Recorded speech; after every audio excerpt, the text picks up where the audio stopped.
Саламатсыздар, урматтуу туугандар, Абдаган аке, жана нокендик туугандарым. Туугандардын атынан бүт милиция кызматкерлери менен биrdikte терең кайгыруу менен көңүл айтабыз. Уларбекте 2009 жылы Москва шаарына окууга мен жөнөттүм эле.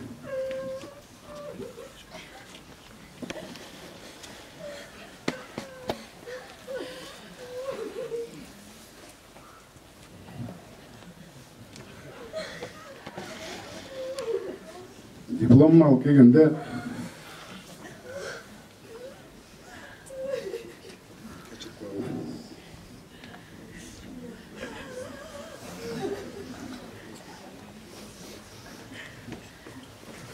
атасы менен бирге үйгө келип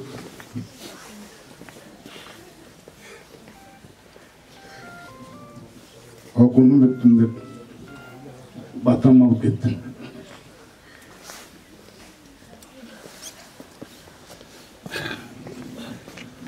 Айла жок.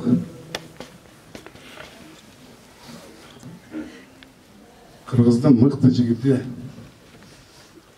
мыкты милиция кызматкери арабыздан кетти.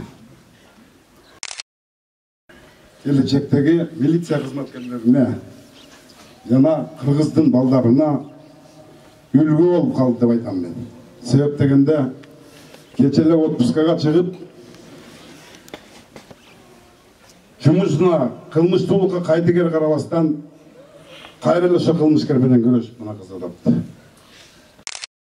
Аларга үлгү болуш керек. Айтарым, мына мен тербиялаган жигиттер Сүйүнбек биринчи орун басар генерал болду. Мына Сталбек Бишкек шаарынын башкармалыгынын начальниги. Бул да ушул Уларбектин биринчи окууну бүтүп келгенде ушул баланын колуна келип иштеген. Мына Жалалат шаардык башкармалык начальниги да бүт мен тербиялаган балдар.